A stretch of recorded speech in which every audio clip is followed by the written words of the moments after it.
উপস্থিত হওয়ার জন্য সবাইকে আন্তরিকভাবে ধন্যবাদ জানাচ্ছি। আজকের প্রেস ব্রিফিং উপস্থিত রয়েছেন ডিএমপি লালবাগ বিভাগের DC Mohammad Jasimuddin PPM sir, আরো উপস্থিত রয়েছেন লালবাগ জোনের এসি জুয়েল চাকমা।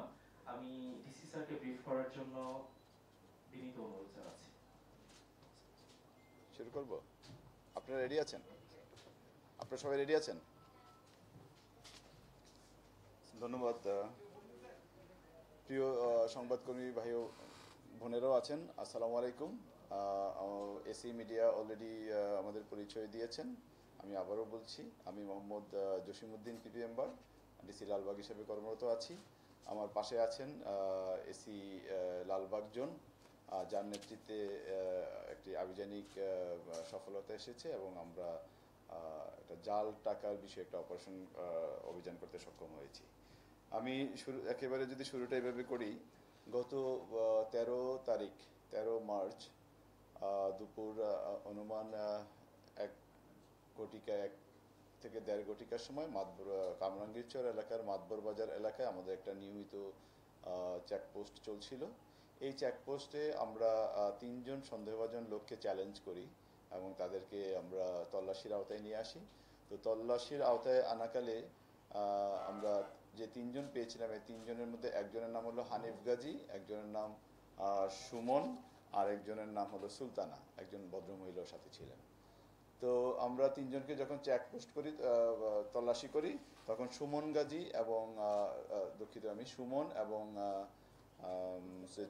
সুলতানা তাদেরকে শারীরিক তল্লাশিকালে তাদের কাছে 2 লক্ষ করে 4 লক্ষ টাকা পাওয়া যায়। তো প্রাথমিকভাবে তারা এটা স্বীকার করছিল না যে আমরা টাকাটা কিসের, বা একটু আমরা যখন সন্দেহ হয় তখন টাকাটা আমরা চেক করে আমরা প্রাথমিকভাবে বুঝতে পারি যে টাকাটা জাল। তখন তাদেরকে জিজ্ঞেস করলেও তারা এক পর্যায়ে স্বীকার করে। তো এটা হলো আমাদের ওই দিনের ওই সময়ের যে চেকপোস্টে তল্লাশি। পরবর্তীতে তাদেরকে আমরা এই বিষয়ে অধিকতর জিজ্ঞাসাবাদ করলে তারা আমাদেরকে জানায় যে তারা এই আসন্ন যে পবিত্র ঈদ উল ফিতর এবং চলমান যে রমজান মাস, এই রমজান মাসে মানুষের যে কর্মচাঞ্চল্য থাকে এবং ব্যস্ততা থাকে ব্যবসা বাণিজ্য এবং আর্থিক লেনদেনে, এই সুযোগটাকে কাজে লাগিয়ে তারা এই জাল টাকাগুলো বাজারে ছড়িয়ে দিবে এবং তারা জাল টাকার বিনিময়ে পণ্য ক্রয় করবে। এটা ছিল তাদের একটা উদ্দেশ্য। তো পরবর্তীতে তাদেরকে আমরা আরও জিজ্ঞাসাবাদ করলে তারা জানায় ইতিমধ্যে তারা বাজারে প্রায় 30 থেকে 40 লক্ষ টাকা এরকম জাল টাকা ছড়িয়ে দিয়েছে এবং সেটা হলো তাদেরও আরও কিছু সহযোগী তারা আছে সেই সহযোগিতার মাধ্যমে। এবং আমরা তাদেরকে আরও জিজ্ঞাসাবাদ করি যে এই জাল টাকাগুলো কোথায় প্রস্তুত করা হয়, কোথায় বানানো হয় এবং আরও আছে কিনা। তখন তারা আমাদেরকে এ বিষয়ে আরও তথ্য দেয়। সেই তথ্যের ভিত্তিতে আমরা নারায়ণগঞ্জের সিদ্ধিরগঞ্জ থানাধীন কদমতলী এলাকায় একটা বাড়িতে অপারেশন করি। সেই বাড়িতে অপারেশন করে আমরা আরও বিপুল সংখ্যক জাল টাকা উদ্ধার করি এবং জাল টাকা তৈরির যে সকল সরঞ্জামাদি আছে সেই সকল সরঞ্জামাদি আমরা উদ্ধার করি। এবং সেই জাল টাকার মধ্যে ওখানে আমরা প্রথমে যে আমরা 4 লক্ষ টাকা পেলাম, ওই বাড়ি থেকে আমরা আরও 16 লক্ষ টাকা একেবারে ফিনিশড প্রোডাক্ট, যেটা আর কি আমি যদি আপনাদেরকে একটু করি, এটা এই টাকাটা একবারে ফিনিশড। এইরকম এটা একটা 500 টাকার নোট জাল এবং এটা একটা 1000 টাকার নোট জাল। এটা দেখেন আপনারা।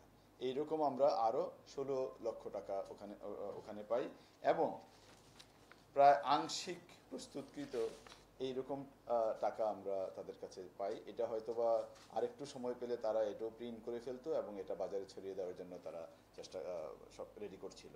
এটা আপনারা দেখতে পাচ্ছেন, একটা কাগজের মধ্যে তারা 4টা 1000 টাকার নোট তারা প্রিন্ট করতে পারে এবং এরকমভাবেই তারা প্রস্তুত করছিল। তো আমরা ওখান থেকে এইরকম আরও 9,60,000 টাকা আমরা উদ্ধার করি, যেটা এইরকম। আর ফিনিশড একবার মানে সম্পূর্ণ প্রস্তুতকৃত আমরা 1000 টাকা এবং 500 টাকা মিলে পাই আরও 16 লক্ষ টাকা।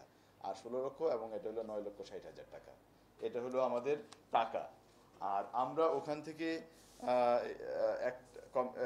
এই কাজে, অর্থাৎ এই জাল টাকা তৈরির কাজে ব্যবহৃত বিভিন্ন সরঞ্জামাদি উদ্ধার করি। এর মধ্যে কম্পিউটার মনিটর আছে, তারপরে প্রিন্টার আছে এবং 10টি জাল টাকা তৈরির যে 10টি ডাইস, যেগুলো তারা এরকম রং দেওয়ার কাজে ব্যবহার করে, এবং বিভিন্ন অন্যান্য সরঞ্জাম, গ্লু, রাবার কাটার, এই টাইপের বিভিন্ন সরঞ্জাম, এবং একটি বস্তায় 1 বস্তা সাদা কাগজ, যেগুলো তারা এরকম টাকা প্রিন্টের কাজে ব্যবহার করে, 1 বস্তা কাগজ।